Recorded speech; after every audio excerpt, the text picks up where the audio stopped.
Have you ever made a knee-jerk decision? Maybe said yes to something in the moment, or even sent an email and within minutes regretted it? Asking yourself, what was I thinking? Or maybe you're on the other end of the continuum. Your need for information, your need to get it right, your focus on not doing something that you'll regret often results in you missing out on opportunities. Maybe being indecisive or just plain overthinking things. It's that ongoing dilemma between leading with your head and leading with your heart. Leading with your head is all about logic. It's about the facts, data. It's generally what you know. Leading with your heart is all about intuition. It's your conviction, your gut. It's going with what you feel. And here's the thing. Both leading with your head and leading with your heart are critical to effective leadership. But over-focusing on one side and neglecting the other will always work against us long term. So what do you do if you're someone who just generally has a bit of a bias towards logic, towards leading with your head? Well, here's a good exercise that you can do. Take 10 minutes.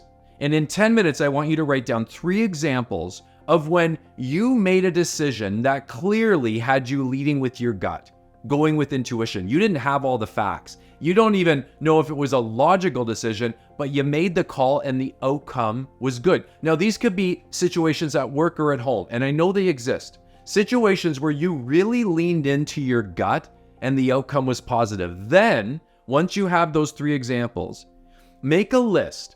What were the people, places, and things around me at that time that allowed me to lean into my intuition, that allowed me to lead with my heart? Finally, once you have that list of people, places, and things, I want you to think, what are things that you can do in the season ahead, in the months and even year before you, that would create environments where those people, places, and things are around you in the future, so that you can have more experiences like that, so that you can certainly hold on to logic and still have the data you need, but you really can kind of lean into that heart, that intuition that can really serve you well in the future. Maybe you're like me. You find yourself, if anything, erring on too much time going with your gut, being more of a heart-oriented person. Well, I've learned, so that I don't over-focus on leading with my heart, it's critical that I let my team members know this about me. When new members join the team, I say, listen, you need to know that pretty much every day, I'm going to have about 10 new exciting ideas. And I've learned from experience that really only 1 or 2 of them are actually good and valid.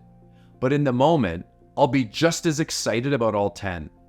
What this means is that what I need from you, my teammates, is less of a cheerleader and more of a challenger.